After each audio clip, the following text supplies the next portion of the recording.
adik-adik, salam jumpa lagi bersama saya Erlianto Kanda. Pada kesempatan kali ini saya akan menjelaskan mengenai part 4 soal USBN IPA Fisika yang kita telah bahas selama 3 part sebelumnya. Oleh karena itu enjoy. Oke, nomor selanjutnya ini tentang listrik dinamis. Ada rangkaian dengan 3 ohm, 2 ohm itu paralel, dan hambatan dalamnya itu 1 ohm.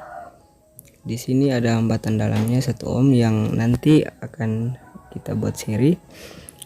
Nah, kita lihat bahwa hukum ohm itu mengatakan bahwa hambatan listrik itu sebanding dengan tegangan dan berbanding terbalik dengan arus listrik.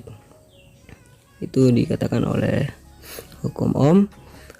Nah, sekarang untuk memecahkan masalah ini atau soal ini, kita cari hambatan penggantinya. Kita bisa langsung, kalau hanya 2 seperti ini kita bisa langsung dengan persamaannya RP sama dengan R1 kali R2 bagi R1 tambah R2. Ini mudah sekali. Nah, setelah itu kita masukkan angka-angkanya, yaitu 3 ohm kita kali dengan 2 ohm, kita bagi 3 ohm ditambah dengan 2 ohm, itu sama dengan 3 kali 2 6 ohm,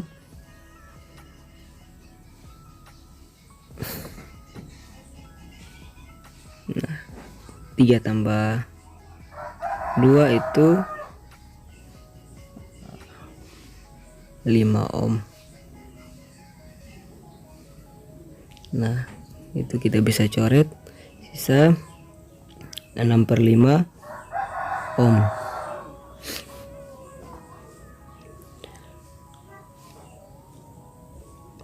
Selanjutnya ketika kita sudah dapat RP rangkaian paralel, kita cari rangkaian atau hambatan pengganti pada rangkaian seri. Di situ hasil dari paralel tadi kita tambahkan dengan hambatan dalam, itu sama dengan hambatan serinya 6/5 ohm kita tambah dengan 1 ohm. Ini kalau dihasilkan nanti dapat rangkaian atau hambatan seri.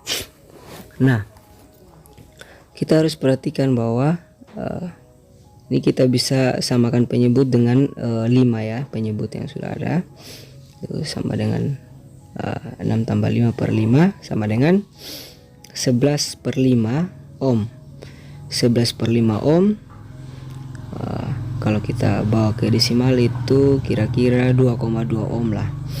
Nah, selanjutnya ketika kita sudah mendapatkan rangkaian hambatan pengganti untuk semua hambatan, selanjutnya kita menggunakan persamaan hukum ohm di atas, itu I berarti sama dengan V per R, itu 6 per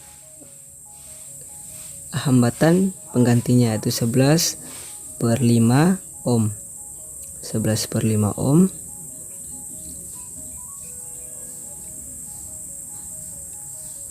Nah, 11/5 ohm ini kita dalam matematika itu kita bisa luar kali luar dalam kali dalam biasanya, sehingga untuk pembagian ini kita buat jadi perkalian, itu berarti 6 kali 5 dibagi 11. 6 dikali 5 kita bagi dengan 11, sehingga hasilnya menjadi 30, itu sama dengan 30 bagi 11, hasilnya itu 2,72 ampere, sehingga jawaban yang tepat itu jawaban B. Nah, selanjutnya kita masuk ke soal berikutnya. Di sini benda setinggi 3 cm diletakkan berjarak 5 cm cm depan cermin timah. Ingat bahwa cermin cekung itu divergen atau mengaburkan cahaya, bersifat divergen, dan jari-jari kelengkungannya itu 10 cm. Jadi untuk lensa cekung itu seperti ini titik fokus, pusat kelengkungannya itu 2 kali titik fokus. Jadi pusat kelengkungannya itu 2 kali titik fokus. Jadi benda ini itu diletakkan tepat di titik fokusnya seperti ini. Nah, berarti berjarak 5 cm ya, 5 cm, dan jarak antara lensa ke pusat kelengkungan itu 10 cm. Nah, dari soal ini kita bisa tentukan kalau lensa cekung berarti otomatis fokusnya itu min. Kita harus tahu bahwa fokusnya itu pasti min, negatif, sehingga 1/r aksen itu sama dengan 1/f kita kurang dengan 1/s. Jarak bayangan itu sama dengan fokus kita kurang dengan jarak benda. Nah, sehingga kita masukkan sudah persamaannya. Di sini 1/-5 berarti 5-nya kita tambahkan min karena fokusnya min. Kita kurang dengan 1/5 cm untuk jarak lensa dengan benda, sehingga hasilnya itu negatif 2/5 ya, negatif 2/5 karena 2/5 maka jarak bayangannya itu negatif 2,5 cm. Karena 2,5 cm maka nanti kita bisa lihat bahwa bendanya itu maya. Nah, selanjutnya untuk lihat perbesarannya, maka min S aksen kita bagi dengan S, berarti min dari S aksennya itu min 2,5 cm kita bagi dengan 5 cm, sehingga hasilnya itu 1/2 cm plus 1/2 cm, berarti itu diperkecil. Karena plus 1/2 berarti atau artinya setengah dari bentuk aslinya, sehingga dia diperkecil. Selanjutnya plus itu berarti tegak. Dari tanda plus dari perbesarannya itu berarti tegak. Ingat, maya itu pasangannya dengan tegak, sedangkan terbalik itu pasangannya nyata. Jadi untuk kasus yang kita bahas kali ini, 2,5 itu berarti sifatnya maya. Nah, plus itu berarti tegak, maka sifat yang betul itu maya, tegak, diperkecil. Jadi kita bisa dapat jawabannya. Soal selanjutnya, nah di sini dikatakan bahwa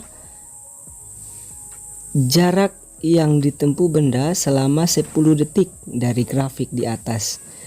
Maka cara menentukan jaraknya itu gampang saja, kita tinggal menentukan luas trapesium. Ini triknya, kita tinggal menggunakan luas trapesium. Sehingga luas trapesium itu kan A tambah B dibagi 2 dikali tingginya, atau jumlah sisi sejajar bagi 2 kali tingginya.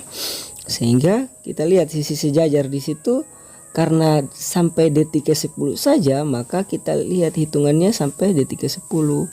Sehingga di sini luasan yang kita akan cari bentuknya trapesium ya, seperti itu. Nah, maka hasilnya 10 ditambah 6 bagi 2 kita kali tingginya itu 10, sehingga hasilnya kita kalikan dengan 10. Maka hasil dari perkalian operasi di atas itu 16 kita bagi 2 kita kali dengan 10. Jadi hasilnya menjadi 16 kita bagi 2 8 kan, 16 bagi 2 itu 8. Nah, kita kali dengan 10. Kita kali dengan 10, maka hasilnya 80. Jadi untuk dapat jaraknya atau jarak pada saat benda tersebut bergerak itu berarti 80 itu sama dengan luasnya sama dengan jarak tempuhnya. Jadi jawabannya 80 meter. Thanks for watching.